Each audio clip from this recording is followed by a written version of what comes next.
सुहाग रात को कमरे में जाने लगा तो मेरी माँ ने कहा, तुम्हारी बीवी अभी बहुत छोटी है, इसको जवान होने में 5 साल और लग जाएंगे, इसलिए तुम इसे हाथ भी मत लगाना। तुम्हें मेरी कसम है। मैं माँ की कसम के आगे मजबूर था। मेरी बीवी कम उम्र थी, लेकिन मैं इससे दूर नहीं रह पा रहा था। एक बार सोते हुए वो मेरे बेहद करीब आ गई। और फिर इंसान दुनिया का हर धोखा बर्दाश्त कर लेता है और शायद भूल भी जाता है, मगर हमारे अपनों की चालबाजियां और धोखेबाजियां सारी उम्र याद रहती हैं। खास तौर पर तब जब आप अपनों को बहुत ज्यादा मानते हों, इन्हें इज्जत देते हों, इन पर अपने आप से ज्यादा भरोसा करते हों, मगर वो रिश्तों की आड़ में आपको इस्तेमाल कर रहे हों, आपको धोखा दे रहे हों। और जब सच्चाई आपके सामने खुलकर आती है तो फिर आपको बहुत ज्यादा दुख होता है, और ये दुख सारी जिंदगी रहता है।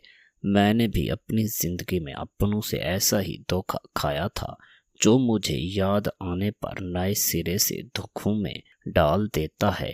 आज घर आया तो पहले अपनी माँ के पास जाकर उनको सलाम किया था। मेरी आदत थी कि घर आते ही मैं सबसे पहले अपनी माँ के पास जाता, उनसे सलाम करता, दुआएं लेता। मेरी माँ ने मुझे प्यार करते हुए अपने साथ बिठाया और मेरा हाल चाल पूछने लगी। बातों बातों में उन्होंने मुझे नसीहत देना शुरू कर दी, जो कि वो रोज ही दिया करती थी। कहने लगी, अपनी बीवी को तंग मत करना, ना ही इसके साथ जबरदस्ती करने की कोशिश करना। बेटा, वो अभी मासूम है, कम उम्र है, इस रिश्ते को समझने के लिए इसे थोड़ा वक्त चाहिए। बाकी तुम खुद समझदार हो कि मेरे कहने का क्या मतलब है। देखो, वो अभी बहुत छोटी है, इस रिश्ते के दर्द को शायद वो ना सह पाए। माँ की बातें सुनकर मैं खामोश हो गया था। माँ की रोजाना की यही बातें सुनकर अब मैं शर्मिंदगी का शिकार हो जाता था। मैं एक जवान मर्द था, सब जानता था। पता नहीं मेरी माँ मुझसे क्या उम्मीद लगाए बैठी थी, पता नहीं वो क्या चाहती थी, मुझे आज तक समझ ही नहीं आया था। उन्होंने खुद ही पहले मेरी शादी एक छोटी सी लड़की से करवा दी।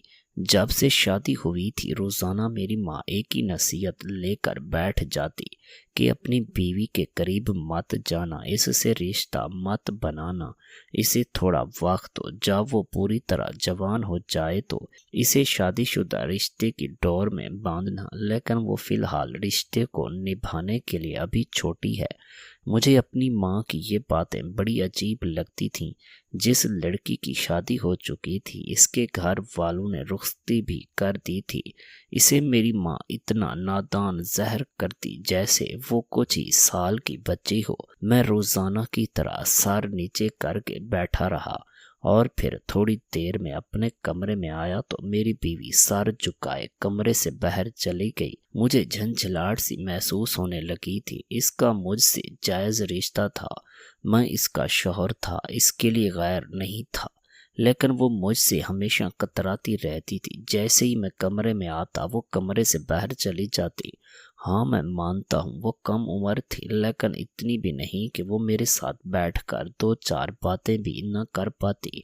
अगर इसे शादीशुदा रिश्ते की शुरुआत के लिए वक्त चाहिए था तो वो भी मैं इसे देने के लिए तैयार था, लेकिन वो तो मुझसे बात भी नहीं करती थी। मेरी बीवी, जिसका नाम हीरा था, इसकी उम्र 15 साल थी और मेरी उम्र 25 साल है। मैं मानता हूँ कि वो कम उम्र थी, लेकिन मैं कोई जहल नहीं था कि इसे कोई चोट पहुंचाता। मेरी बीवी होने के बावजूद भी वो खुद को मेरे सामने छुपा कर रखती थी।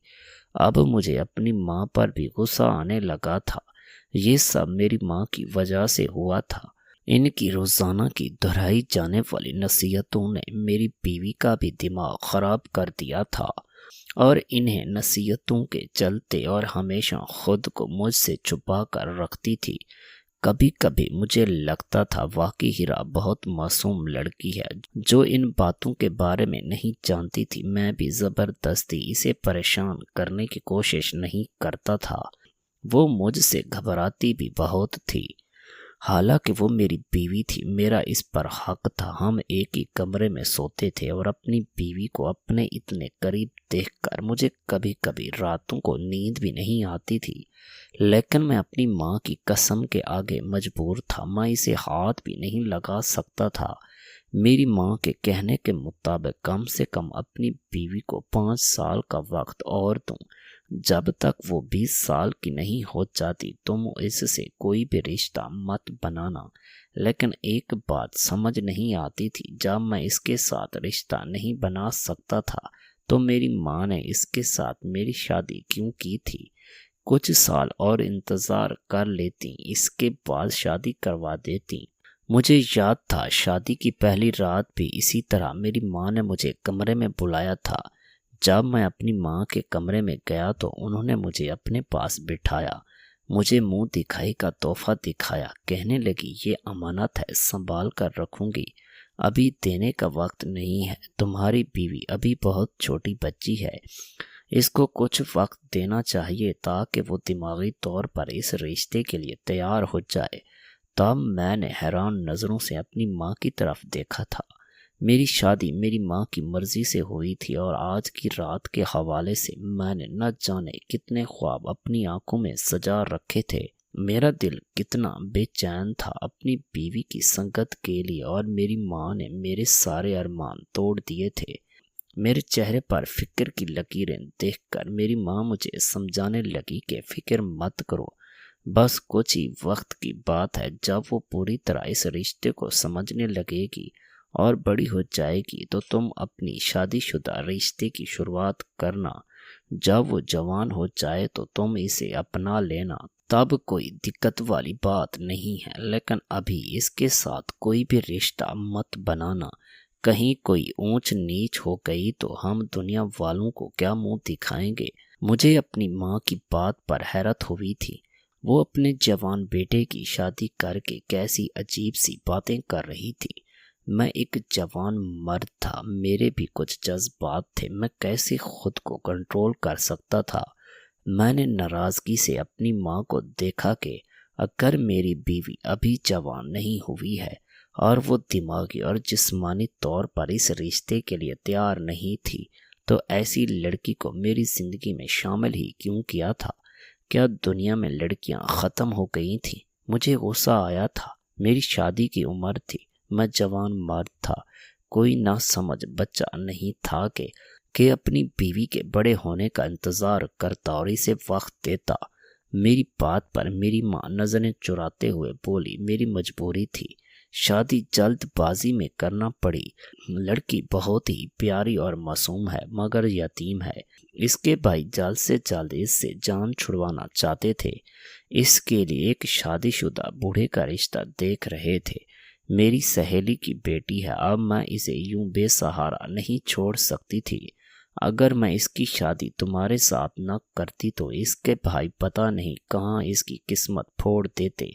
इसलिए इसकी ज़िंदगी ख़राब होने से बचाने के लिए मैंने इसकी शादी तुम्हारे साथ करवा दी। ये सच्चाई जानकर मैं खामोश हो गया था। मेरी माँ प्यार से बोली कि मैं उम्मीद करती हूँ कि तुम मेरी बात का मान रखोगे। अपनी बीवी को अभी कुछ मत कहना, इससे दूरी बना कर रखना। हीरा बहुत ज़्यादा डरी हुई है। माँ की ऐसी बातों पर मुझे गुस्सा तो आया था लेकिन मैं बर्दाश्त कर गया था। मुझे लगने लगा था कि जैसे मैं किसी छोटी सी बच्ची को ब्याह लाया हूँ। मगर जब कमरे में जाकर अपनी बीवी को देखा तो हैरान रह गया था। वो कम उम्र ज़रूर थी मगर जवान थी। इसकी खूबसूरती मुझे अपनी तरफ खींच रही थी। बेहद खूबसूरत लड़की थी। इसे देखकर मेरा दिल बेईमान हो गया था। कम उम्र होने के बावजूद इसकी सेहत देखने लायक थी, इसलिए वो अच्छी भली मेरे साथ जच रही थी। मैंने अपनी माँ की नसीहत पर मुश्किल से कंट्रोल किया था, वरना हीरा का हुस्न तो मुझे दीवाना कर रहा था।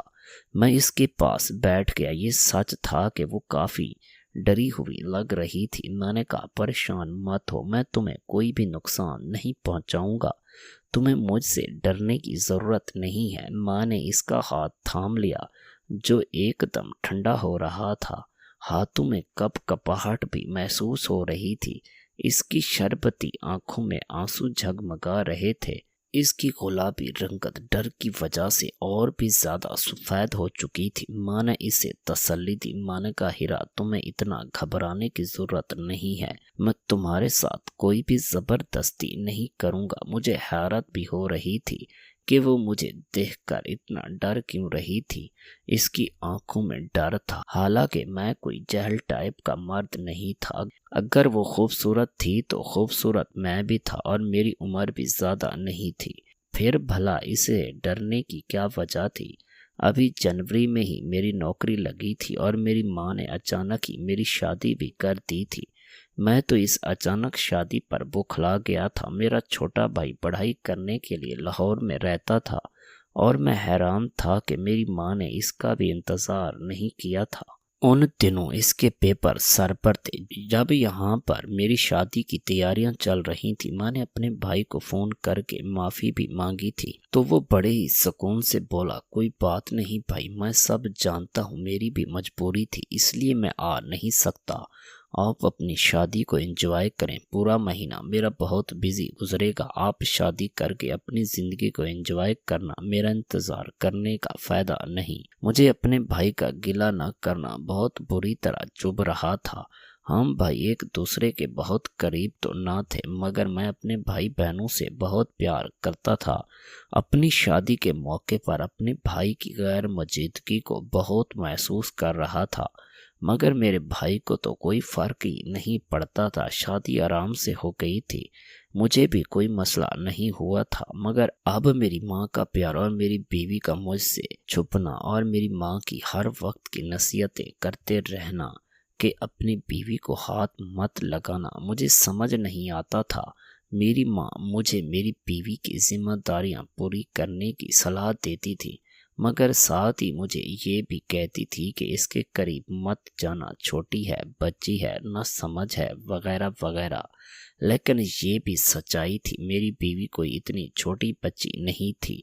अच्छी भली जवान लड़की थी। वो बन ठन कर तैयार होती थी, मेरे साथ ही मेरे कमरे में रहती थी, अपने मैके भी जाती थी, अपनी दोस्तों के घर भी जाती थी, मगर बस मुझे मेरा हक नहीं दिया करती थी। बस मैं अपनी बीवी की तरफ नज़र भर कर देख लेता था। मेरे दिमाग में हर वक्त मेरी माँ की नसीहत घूमने लगती थी। कुछ इसलिए मैं चिड़चिड़ा होने लगा था। ज़ाहिर सी बात थी, मैं भी जवान मर्द था और मेरे जज्बात मुझे चैन लेने नहीं देते थे। मेरी बीवी मेरे ही बेड पर एक साइड पर सोती थी।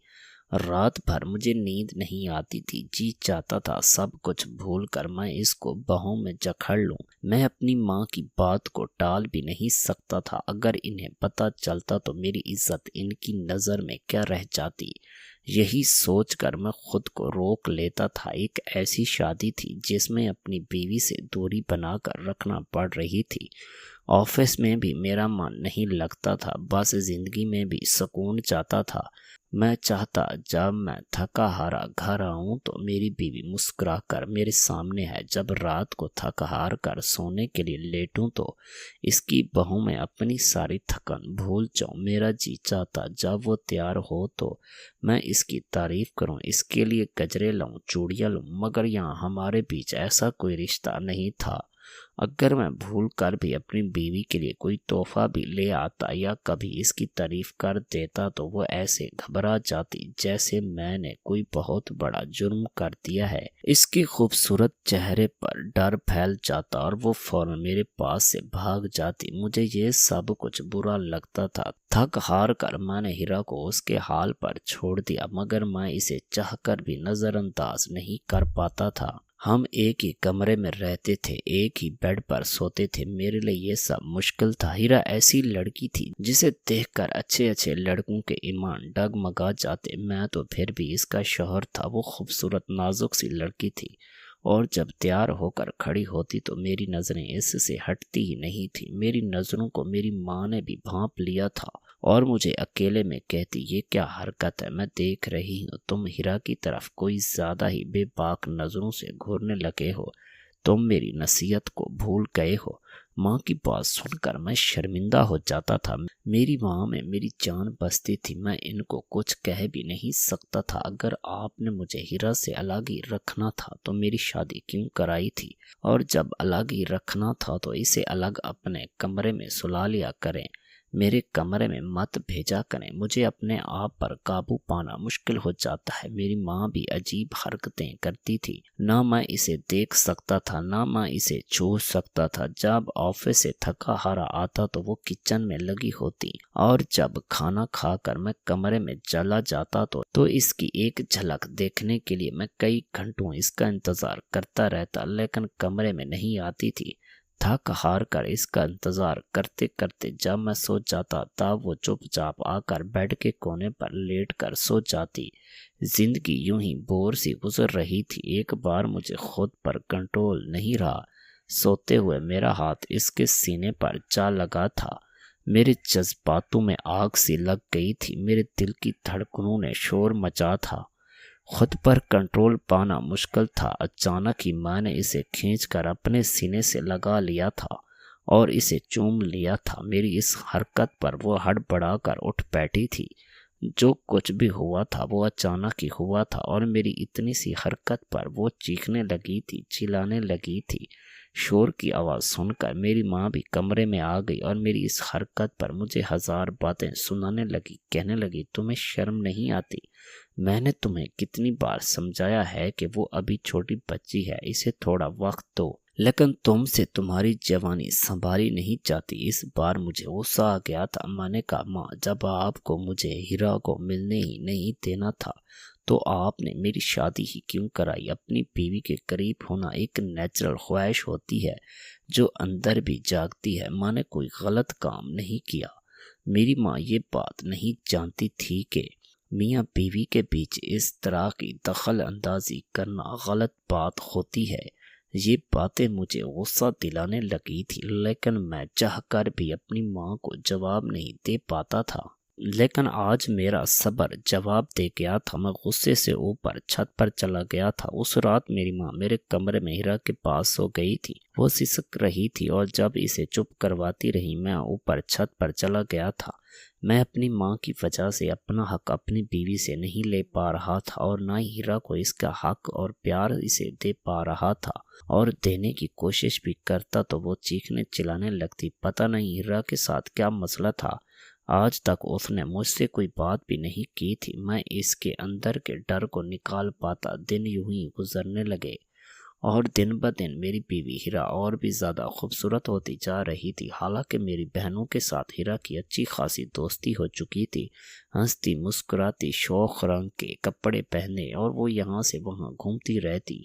मेरा दिल इसे देख देख कर बेकरार होने लगता था, लेकिन इसे मेरा बिल्कुल भी एहसास नहीं था। वक्त के साथ साथ इसका डर तो मुझसे ख़त्म हो चुका था, लेकिन अब वो मुझसे लापरवाही बरतने लगी थी। इसे भी अब इस बात का अंदाज़ा हो चुका था कि मेरी माँ हम दोनों को रिश्ता बनाने से रोक रही थी, मुझे इसके करीब नहीं जाने देंगी। मुझे अपनी माँ की जहालत पर यकीन नहीं आता था। एक बार जब हीरा मुझे सोता हुआ जानकर कमरे में आई और सोने के लिए बेड पर लेट गई, उसी वक्त मैंने लाइट जला दी थी। मुझे जागते हुए देखकर वो एकदम हड़बड़ा कर उठ बैठी। मैंने कहा, हीरा, मुझे तुमसे कुछ ज़रूरी बात करनी है। लेकिन वो कहने लगी, मुझे आपसे कोई बात नहीं करनी, प्लीज़ आप सो जाए, मुझे भी सोना है। मैंने कहा, हीरा, लेकिन मुझे नींद नहीं आ रही। हमारी शादी को इतना वक्त हो गया है और मैं तुमसे 2 मिनट भी ढंग से बात भी नहीं कर पाता हूँ। ठीक है, अभी हम शादीशुदा रिश्ते की शुरुआत नहीं करेंगे, लेकिन कम से कम तुम मुझसे बात तो कर सकती हो, मुझसे दोस्ती तो कर सकती हो ना। मेरी बात पर उसने मेरी तरफ देखा था। इसकी आंखों में अब डर नहीं बल्कि हैरानी ज़रूर थी। मैं थोड़ा सा इसके करीब हुआ तो वो मुझसे सिर कर यूं दूर बैठ गई। मैंने कहा, हीरा, आखिर तुम मुझसे इतना डरती क्यों हो? मेरी इस बात पर वो कुछ नहीं बोली थी। कहने लगी, प्लीज मुझसे दूर है, मेरे करीब मत है। आखिर वजह क्या है, मैं तुम्हारे करीब क्यों ना आऊं? क्या तुम्हारा दिल नहीं करता मेरी संगत के लिए? जहां तक मैं जानता हूं, जितने ही लड़के अपने हम सफर की संगत के लिए बेकरार रहते हैं, उतनी ही लड़कियों को भी इस बात की ख्वाहिश होती है कि वो अपने हम सफर की बाहों से लिपट कर सोएं। क्या तुम्हें ऐसी ख्वाहिश नहीं होती? मेरी ऐसी बात सुनकर वो शर्म से लाल हुई थी, इसके गाल गुलाबी होने लगे थे और जल्दी से वो अपनी नजरें झुका गई थी। मौका सही जानकर मैंने इसके हाथ थाम लिए। मैंने कहा, हीरा, मुझ पर यकीन करो, मैं कोई जहल किस्म का आदमी नहीं हूँ। मैं तुम्हें कोई भी चोट तकलीफ नहीं पहुंचाऊंगा। ये कहते हुए धीरे धीरे मैं इसके करीब होने लगा था। वो मेरी कुर्बत पाकर पिघलने लगी थी, लेकिन इससे पहले कि मेरी शरारत आगे तक बढ़ती, मेरे दरवाजे पर कोई आ गया था। मुझे पता था मेरे रंग में भंग डालने वाला और कोई नहीं बल्कि मेरी माँ होगी। मैंने दरवाज़ा खोला तो मेरी माँ ही दरवाजे पर खड़ी हुई थी। उनके चेहरे पर गुस्सा था। कहने लगी, तुम्हारे कमरे की लाइट अब तक क्यों जल रही है और तुम अब तक सोए क्यों नहीं? और तुम्हारे कमरे से बातें करने की आवाज़ें भी आ रही थी, इसलिए मैंने तुम्हारे कमरे का दरवाज़ा खटखटाया था। फिर इसके बाद वो हीरा से बोली, हीरा, तुम भी अभी तक जाग रही हो और तुम दोनों आपस में क्या बातें कर रहे थे? मैंने कहा, माँ, मैं आपकी नसीहत भूला नहीं हूँ, लेकिन आपको इस तरह रात के वक्त मेरे कमरे में नहीं आना चाहिए था। लेकिन मेरी माँ ने गुस्से से मुझे झड़क दिया। कहने लगी, तुम चुप ही रहो। फिर वो हीरा के पास आई। कहने लगी, तुम अपना तकिया उठाओ और सोफे पर जाकर सो जाओ और मेरी नसीहत को दोनों याद रखना, एक दूसरे के करीब मत आना। अगर ऐसा कुछ मैंने सुना तो मुझसे बुरा कोई नहीं होगा। ये कहकर वो कमरे से जा चुकी थी और हीरा अपना तकिया उठाकर सोफे पर लेट गई। मैं चुप करके वहीं बैठ गया था। आखिर मेरी माँ को मुझसे दिक्कत ही क्या थी, मुझे समझ नहीं आता था। अब तो मेरी माँ ने मुझे हीरा के साथ कहीं बाहर आने जाने पर भी पाबंदी लगा दी थी। कहने लगी, हीरा इतनी छोटी और तुम पूरे भरपूर जवान मर्द हो, तुम्हारे साथ बिल्कुल भी अच्छी नहीं लगती। लोग बातें बनाएंगे, इतनी छोटी बच्ची के साथ अपने इतने जवान हटे कटे बेटे की शादी करवा दी। मैं नहीं चाहती कि लोग मुझे बातें सुने, इसलिए तुम हीरा को लेकर कहीं बाहर मत जाया करो। और माँ की बात सुनकर हीरा भी माँ की हाँ में हाँ मिलाने लगी थी। वो भी मेरे साथ कहीं भी नहीं जाती थी। अब तो मेरे दोस्त भी मेरा मजाक उड़ाने लगते थे कि तुम अपनी बीवी के इशारों पर नाचने लगे हो। इतनी भी हिम्मत नहीं कि इसे अपने साथ कहीं बाहर घुमाने फिराने ले जाओ। मैंने एक दिन गुस्से में आकर हीरा से कहा कि आज तैयार रहना, मैं तुम्हें अपने दोस्त के घर ले जाऊंगा। मेरा दोस्त काफी दिनों से हमें अपने घर पर बुला रहा है, आज कोई बहाना नहीं सुनूंगा। मैं इसे बताकर खुद नहाने चला गया, मगर जब लौटा तो वो कमरे से गायब थी। मैं गुस्से में बाहर निकला तो वो दूसरे कमरे में मेरी माँ के पास परेशान सी बैठी थी और मेरी माँ गुस्से में न जाने क्या बोल रही थी। मैं सामने गया तो मेरी माँ ने मुझे बुलाया और गुस्से से घूरते हुए बोली कि माँ ने तुम्हें कितनी बार समझाया कि हीरा पर इस तरह जबरदस्ती करने की कोशिश मत किया करो। वो अभी बच्ची है, मासूम है और यूं अकेली अनजान लोगों के घर जाकर परेशान हो जाएगी। मुझे अब इस पर गुस्सा आने लगा था। इसे क्या जरूरत थी हर बात माँ को बताने की? मैंने कहा, हीरा, तुम्हें भी चैन नहीं है? तुम्हें क्या जरूरत थी माँ को ये सब बताने की? चुपचाप मेरे साथ चली जाती, माँ को कभी भी पता नहीं लगता। मेरी बात सुनकर माँ ने गुस्से से मुझे घूरा था, जबकि हीरा घबरा गई थी। लेकिन इस बार मैंने माँ के गुस्से की परवाह किए बगैर माँ को कहा कि ये मेरी बीवी है और मैं इसे अकेला नहीं छोड़ूंगा। इससे मुझे कोई परेशानी नहीं होगी और ना ही मेरे साथ जाकर इसे किसी परेशानी का शिकार होना पड़ेगा। वो मेरा बहुत अच्छा दोस्त है और मैं इसे मना नहीं कर सकता। माँ मेरा गुस्सा महसूस करके कुछ नर्म पड़ गई थी और प्यार से बोली, बेटा, तुम समझदार हो, समझने की कोशिश करो। मेरी मजबूरी थी जो मैंने हीरा की शादी तुमसे करा दी थी, मगर मैं चाहती हूँ कि तुम कुछ वक्त के लिए ये बात भूल जाओ कि तुम्हारी कोई बीवी भी है। क्या तुम कुछ सब्र नहीं कर सकते? इतनी बड़ी भी बात नहीं है कि मैंने अपनी माँ के लफ्ज़ों पर हक्का बक्का होकर इन्हें देखा था। मेरी माँ अपने बेटे की खुद शादी करा के इसे बोल रही थी कि खुद को कंवारा समझे। मुझे बहुत मायूसी हुई थी। मैं घर का पहला बड़ा बेटा था। हमेशा मेरी माँ ने मुझे बाकी बच्चों से पीछे ही रखा था और मेरी सारी चीज़ें हमेशा मेरे छोटे बहन भाइयों को दे देती थी। माँ ने इस बात को भी इतना महसूस नहीं किया था। मैं अपनी माँ की बहुत इज्जत करता था। अपने बहन भाइयों में सबसे ज्यादा ही मैं अपनी माँ की बात माना करता था, इन्हें इज्जत देता था। मगर मेरी माँ मुझे इज्जत और प्यार देने की बजाय बाकी बच्चों के लाड उठाने लगती थी। शादी से पहले तक मैं इन बातों को महसूस नहीं करता था और अक्सर यही सोच लेता शायद मेरी माँ का मिजाज ही ऐसा है, इसलिए मुझे ये बातें नहीं सोचनी चाहिए। मगर शादी के बाद मेरी माँ का रवैया मुझसे बदलने लगा था। मैं उस वक्त भी मायूसी से अपनी माँ को कहने लगा, माँ ने कोई बेताबी नहीं दिखाई। मैं अपनी बीवी को समझा रहा हूँ, इसे समझाने की कोशिश भी कर रहा हूँ। अगर वो मेरे साथ जितना वक्त रहेगी इसका डर भी उतना ही निकलेगा तो हमारे शादीशुदा रिश्ते की अच्छी शुरुआत होगी और मैं मान भी लूँ कि मैं इसे भूल जाऊँ कि मेरी कोई बीवी नहीं है। लेकिन मेरे दोस्त नहीं भूले कि मेरी शादी हो चुकी है। उन्होंने मुझे हीरा को अपने घर दावत पर बुलाया है और मैं बार बार मना करते करते तंग आ चुका हूँ। और अदील मेरा बहुत अच्छा दोस्त है और अब तो अदील मुझसे नाराज होने लगा है। उसे लगता है कि मैं जानबूझकर हीरा को उसके घर लेकर नहीं जाना चाहता। अगर मैं इसे इसके घर लेकर जाऊंगा तो क्या दिक्कत है? मैं इसका शौहर हूँ, इसे कोई नुकसान नहीं पहुंचाऊंगा और भला इसे मुझसे क्या खतरा हो सकता है? मुझे हैरत थी कि मेरी माँ छोटी सी बात का बतंगड़ क्यों बना रही थी। पहले तो मुझे भी यही लगा कि कम उम्र की वजह से मेरी माँ बोलती थी, मगर अब अपनी माँ की इस तरह की बातें मुझे चौंकाने लगी थी। मैं गुस्से से अपने कमरे में चला गया। मुझे बहुत दुख हो रहा था। मैंने अपने पापा को बहुत ही कम उम्र में खो दिया था, मगर अपनी खानदानी जमीन जायदाद की वजह से हमें कभी भी तंगी नहीं होने दी थी। अपने पापा का मैं सबसे लाडला बेटा था, मगर बाप की मौत के बाद अकेला रह गया था।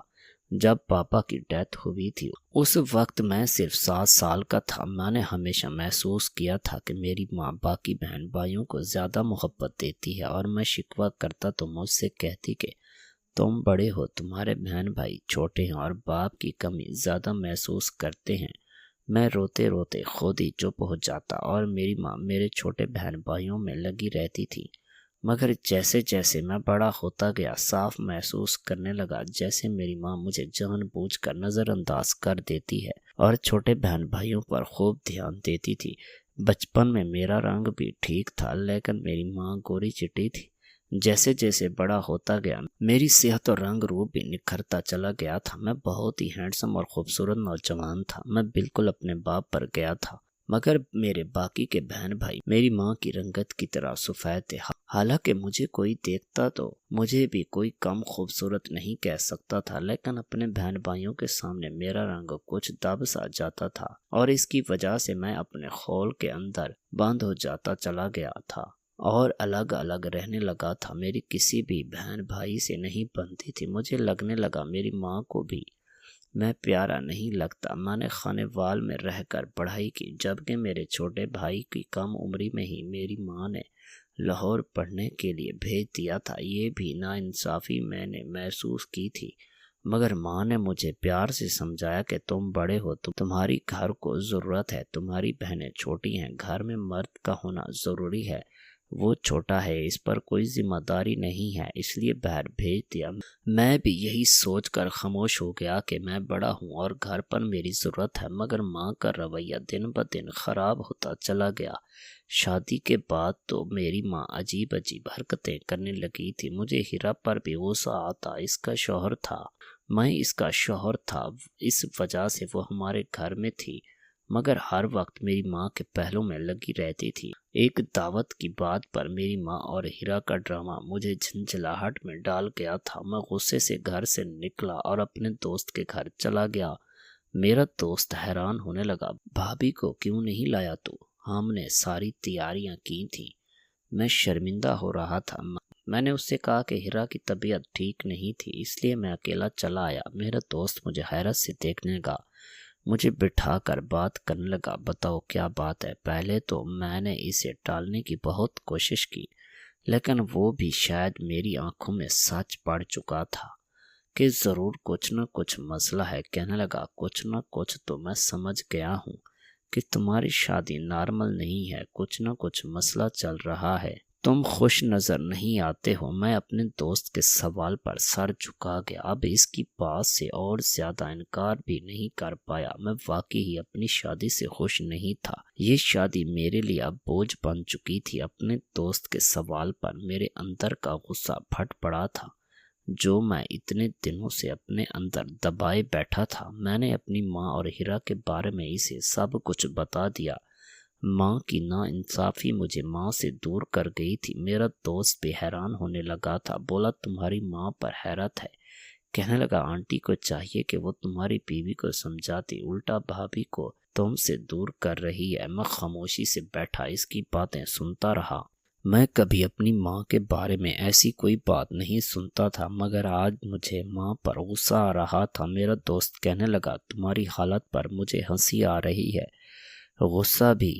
कैसे मर्द एक बीवी को काबू ना कर सके, वो भी एक ही बेड पर सोते हुए। तुम उसे हाथ भी नहीं लगा सके। मुझे तो यकीन ही नहीं कि तुमने कैसे इतनी रातें इसके बिना गुजार लीं। वो हंसकर बोला और कहने लगा, तुम खुद ही कहते हो बीवी कम उम्र है और तुम अपनी कम उम्र बीवी को संभाल नहीं पाए। मैंने अदील से कहा, मुझे कुछ मशवरा दो कि मैं क्या करूं। मेरी बीवी खुद ही मेरी संगत के लिए मचल उठे और मेरे करीब आ जाए। मेरी बात सुनकर वो सोच में डूब गया था। वो शादीशुदा था। मैंने कहा, कोई ऐसा रास्ता निकालो जिससे हीरा खुद ही मुझसे मोहब्बत करने लगे और खुद ही मेरे करीब आ जाए। मगर वो एक अजीब सा मशवरा देने लगा। मैं इसकी बात पर घबरा गया था। मैं बोला, नहीं, मैं ऐसा नहीं कर सकता। बोला, अगर तुम डरते हो तुम्हारी बीवी भी ऐसे ही नखरे करती रहेगी। वो शादीशुदा है, बच्ची नहीं है। तुम्हारी माँ का प्यार बताता है कि वो सारी उम्र तुम्हें कुंवारा बिठाए रखेगी। मैं भी सोच में गुम हो गया था।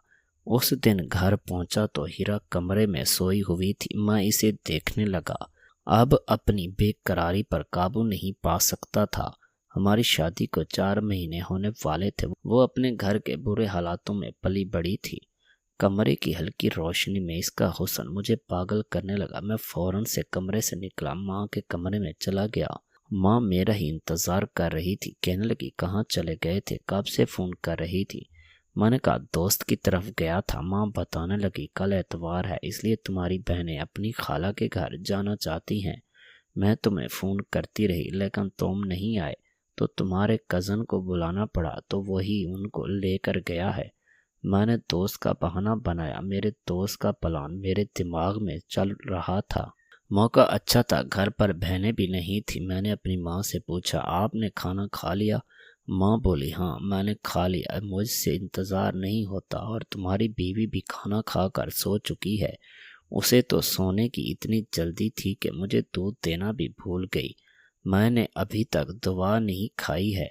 मैं जल्दी से उठकर खड़ा हुआ। मैंने कहा, मैं आपको दूध गर्म करके दे देता हूँ, आप दवा खाकर आराम से सो जाना। दोस्त के प्लान के मुताबिक मैंने दूध में नींद की दवा मिलाई और वो दूध अपनी माँ को दे दिया और मेरी माँ ने दवाई खाई और नींद में जल्दी ही चली गई थी, क्योंकि दूध में नशे की दवा मिली हुई थी। मैं सुकून से हीरा के कमरे में पहुंच गया था। मेरे जगाने पर वो एकदम से घबरा गई थी, हमेशा की तरह डर गई और मुझसे डरने लगी थी। जल्दी से अम्मी जी की आवाज़ें लगाने लगी, लेकिन मैंने आगे बढ़कर उसके मुंह पर हाथ रख दिया। और वैसे भी अगर वो चिल्लाती तो कोई फ़ायदा नहीं था, क्योंकि मेरी माँ तो गहरी नींद सो चुकी थी। इसके पुकार सुनने वाला कोई नहीं था। धीरे धीरे मैं इसके करीब होने लगा। मैंने कहा, हीरा, तुम मेरी बीवी हो, तुम्हें मुझसे डरने की ज़रूरत नहीं। लेकिन मुझे खुद से ज़बरदस्ती वो दूर करने लगी। आज मैंने हीरा की एक नहीं सुनी थी। मैंने इसके कांपते हुए बदन को अपनी बाहों में भर लिया था और इसे यकीन दिलाया था कि तुम मेरी बीवी हो और मैं तुम्हें कोई भी नुकसान नहीं पहुंचाऊंगा। धीरे धीरे मैं इसे अपने प्यार का एहसास दिला रहा था। मेरी बाहों में धीरे धीरे वो भी अब पिघलने लगी थी। अब उसने खुद को छुड़वाने की कोशिश करना बंद कर दी थी और जैसे ही उसने अपने आप को मेरी बाहों में ढीला छोड़ा, मैंने भी इसे अपनी बाहों के शिकंजे में कसकर भर लिया था। उस रात मैंने इसे इसका हक दिया। हमारे बीच सब कुछ हो गया था जो बहुत पहले हो जाना चाहिए था। शादी के 4 महीने बाद आज मेरी सुहागरात हुई थी। मेरी मोहब्बत पाकर उसके अंदर का सारा डर निकल चुका था, लेकिन जो बात उसने मुझे बताई थी, मेरे सर पर आसमान टूट पड़ा था। मुझे तब समझ आया कि वो मुझसे इतना डरती क्यों थी, मुझसे क्यों दूर भागती थी। मैं सुबह उठा तो हीरा चुपचाप बैठी हुई थी और मेरी माँ गुस्से से भरी बैठी थी। माँ ने कोई जुर्म नहीं किया था, मगर पता नहीं क्यों फिर मैं परेशान हो गया था। मेरी माँ गुस्से से कहने लगी, तुम्हें मना किया था, फिर भी तुमने इसके साथ जबरदस्ती क्यों की। मेरी हिम्मत पर मेरी माँ गुस्से से तिलमिला रही थी। हीरा भी अलग मुंह लटकाए बैठी हुई थी। हालांकि रात को तो उसका मूड एकदम खुशगवार हो गया था, लेकिन पता नहीं अब मेरी माँ ने उसे कौन सी पट्टी पढ़ाई थी कि रो रो कर इसकी आंखें सूजी हुई थी और अब भी इसका मुंह उतरा हुआ था। मैं कुछ बोल नहीं पा रहा था। हीरा माँ को बताने लगी कि उन्होंने मेरे साथ जबरदस्ती की थी। मैंने मना किया, लेकिन मेरे मना करने पर भी नहीं माने थे। लेकिन अगली बात जो मेरी माँ ने कही, मैं तो हैरान रह गया था। मैं आंखें फाड़े अपनी माँ को देखने लगा कि कहीं उन्होंने कुछ गलत तो नहीं कह दिया। कहने लगी कि मैं तुमसे कह रही हूँ, अभी के अभी हीरा को तलाक दो। तुम इस लड़की के काबिल नहीं हो। मैं तो पत्थर का बन गया था। और ये बात सुनकर पहली बार हीरा भी घबराई हुई थी। वो हैरत से माँ की तरफ देखने लगी। मैंने कहा, माँ मैं शर्मिंदा हूँ, मुझे हीरा की मर्जी के बिना ये काम नहीं करना चाहिए था। लेकिन आप यकीन करें, हीरा भी मेरे साथ खुश थी। मैंने इसे कोई भी तकलीफ नहीं पहुंचाई थी और ये हम दोनों के रिश्ते का हक था। मैंने कोई गलत काम नहीं किया। फिर मैं हीरा को कैसे तलाक दे दूं। लेकिन मेरी माँ अपनी बात पर डट गई। बोली, तुम इसे तलाक दे दो, मैं तुम्हारी शादी किसी और लड़की से करवा दूंगी जो तुम्हारी उम्र की होगी। बस इसे छोड़ दो। मैं हैरान था, लेकिन माँ बार बार तलाक का बोल रही थी। अब हीरा रोने लगी थी। कहने लगी, नहीं नहीं, ऐसा मत करो, प्लीज़ मुझे तलाक मत देना। आगे से मैं आपकी कोई भी शिकायत अम्मी जी से नहीं करूँगी। मुझसे गलती हो गई जो मैंने अम्मी जी से शिकायत लगा दी। बस आप मुझे तलाक मत देना। मेरे भाइयों को मेरी ज़रूरत नहीं है। तलाक लेकर घर गई तो घर में भाभियाँ मुझे रहने नहीं देंगी। अब वो रोने लगी थी। कभी मेरी माँ से माफ़ी मांगती, कभी मुझसे माफ़ी मांगने लगती। इसकी दरख्वास्त पर मेरी माँ इसे चुप करवाने लगी। कहने लगी, तुम्हें इस घर से कोई नहीं निकालेगा। मैं उलझ गया था, सर पकड़ कर बैठ गया था। बीवी रो रही थी और माँ इस बात पर अड़ी हुई थी कि तलाक दो। मैं इसी उलझन से घर से निकल गया था। मेरा सर फट रहा था। हीरा भी रास्ते पर आ गई थी। घर में उदासी सी फैल गई थी। उस वक्त मैं घबरा गया जब हीरा अपना सामान समेट कर कमरे से चली गई। मैंने माँ से सवाल किया। वो सुकून से बोली, अब वो अलग रहेगी, तुम इसे तलाक दो। मुझे गुस्सा आ गया। मैंने कहा, मैं इसे तलाक नहीं दूंगा। मेरी बीवी है और मैं इसके साथ रहना चाहता हूँ और हीरा भी मेरे साथ रहने पर राजी है। इसे मुझसे कोई शिकायत नहीं है। कल उसने आपके मुंह पर यह बात साबित कर दी थी, लेकिन मेरी माँ मुझे समझाने लगी और तलाक देने पर जोर देने लगी और मैंने भी साफ इनकार कर दिया। कई दिन गुजर गए थे। मेरी माँ मुझसे बहस करती रही। मेरी बीवी दोबारा मेरे सामने नहीं आई थी। इन्हीं दिनों मेरा छोटा भाई भी आ गया था। जब उसने सुना तो वो भी मुझे समझाने लगा, इतनी सी छोटी बीवी का यही मसला होता है। देखो ना भाई, इतनी सी छोटी बीवी पर आपका तमाशा बना दिया। तलाक देकर इससे जान छुड़वा लें। लेकिन मैंने इनकार कर दिया। मैंने अपने भाई से कहा, शायद पहले मैं इसको तलाक दे देता, मगर मैं अब इसको नहीं छोड़ सकता। हमारा रिश्ता मजबूत हो चुका है। मैं देख चुका हूँ कि वो खुद भी तलाक नहीं चाहती। मेरी माँ अलग से मुझसे नाराज बैठी हुई थी और भाई मुझे समझाने लगा कि इसको तलाक दे दो, लेकिन मैं इसे तलाक नहीं दे रहा था।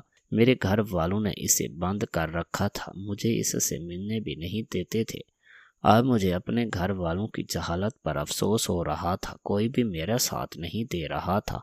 मुझे हीरा की उस रात बोली जाने वाली बात याद आने लगी कि राशिद, तुम तो बहुत अच्छे हो, लेकिन तुम्हारी माँ तो कहती थी कि तुम बहुत बुरे इंसान हो। तुम्हारे साथ रहना सही नहीं है। तुम्हें औरतों की इज्जत की कोई परवाह नहीं है। तुम मेरे साथ ज़बरदस्ती करोगे, मुझे नोचोगे और मुझे नुकसान पहुँचाओगे, मुझे तकलीफ़ दोगे। तुम्हारी माँ मुझसे यही कहा करती थी। उस रात हीरा बहुत खुश थी और मुझसे सारी बातें बता रही थी। मैं हैरान था, आखिर मेरी माँ हीरा को मेरे बारे में ऐसा क्यों कहती थी। मेरे भाई ने एक दिन परेशान होकर कहा कि हीरा को तलाक देकर घर का सुकून वापस लौटा दो। माँ ने साफ इनकार कर दिया तो मेरा भाई मेरी माँ से लड़ पड़ा और सब कुछ सच बोलता चला गया। उसने जो खुलासा किया कि मुझे हैरान कर गया था। ये कैसी हकीकत थी जो मेरे ऊपर खुलकर आई थी। यानी मेरा भाई हीरा से मोहब्बत करता था और इसे पढ़ाई के लिए जाना पड़ा, मगर मेरी माँ को लड़की के बारे में सब कुछ बता कर गया था। हीरा भी उस वक्त राजी थी, मगर अचानक मेरी सास की मौत हो गई थी। इसकी भाभियां इसकी जल्दी से शादी करना चाहती थी। मेरी माँ को पता चला तो परेशान हो गई। मेरी माँ ने हमेशा की तरह मुझे इस्तेमाल किया। मेरी शादी इस लड़की से करा दी और मेरी माँ का इरादा था मुझे हीरा से दूर रखेंगी। छोटे भाई के आने पर तलाक दिलवा कर इससे इसकी शादी करवा देंगी। मैं ये सच जानकर पत्थर बन गया था। कोई माँ अपने बेटे के साथ ऐसा कैसे कर सकती है। एक बेटे के लिए मेरी माँ ने दूसरे बेटे का इस्तेमाल किया था। मैंने अफसोस से अपनी माँ से सवाल किया कि आपने ऐसा क्यों किया, और इसके बाद जो मेरी माँ ने कहा वो मेरे लिए एक बहुत बड़ा सदमा था। माँ बोली कि तुम मेरे बेटे हो ही नहीं, तुम मेरे शौहर की पहली बीवी की औलाद हो। माँ ने कहा कि तुम्हारे बाप ने मेरे बच्चों को कभी अपनी औलाद नहीं समझा, सारी जायदाद तुम्हारे नाम कर दी। मैं कैसे तुमसे प्यार करती। अपने बच्चों का हक सिर्फ मैंने ही पूरा करना था। मैं दुख से अपनी माँ को देखता रह गया था। मेरी माँ चाहे जो भी समझती थी, लेकिन मैंने इन्हें सगी माँ समझा था। मेरे माँ बाप के पैसों पर मुझसे ज़्यादा मेरे बहन भाई ने ऐश की थी। मैं सिर्फ 1 मिनट की भी माँ के पास नहीं रुका था। चुपचाप उठकर कमरे में चला गया और मैंने उनकी खुदगर्ज लोगों की मोहब्बत अपने दिल से नोच कर फेंक दी थी। मैं हीरा के पास गया, उससे पूछा, हीरा बताओ, तुम मेरे साथ रहना चाहती हो या फिर मेरे भाई के साथ? अगर कहोगी तो मैं तुम्हें तलाक दे दूंगा। हीरा बोली, मुझे तुम्हारे साथ रहना है। वो मासूम लड़की थी, सिर्फ पनाह चाहती थी। जिस आदमी ने मुश्किल वक्त में उसे पनाह दी उसके साथ जिंदगी गुजारना चाहती थी। पहले वो मेरी माँ की बातों में आ जाती थी और डर जाती थी, क्योंकि मेरी माँ ने मेरा नक्शा उसके दिमाग में बहुत ही गलत खींच रखा था। मैं हीरा को लेकर एक अलग घर में शिफ्ट हो गया था। बहन भाइयों का खर्चा अब मैं ही भेजता था, लेकिन चाहकर भी मैं अपना उन लोगों के लिए दिल बदल ना सका। मगर अब मैं सुतीले रिश्तों से कभी नहीं मिलता हूँ, जिन लोगों ने सारी ज़िंदगी सिर्फ मेरा इस्तेमाल किया था। मगर अल्लाह ने मेरी बीवी के रूप में मुझे खूबसूरत सा तोहफा दिया था। मेरी बीवी मेरा बहुत ज़्यादा ख्याल रखती थी, मेरी हर बात मानती थी और मैं भी इससे बहुत ज़्यादा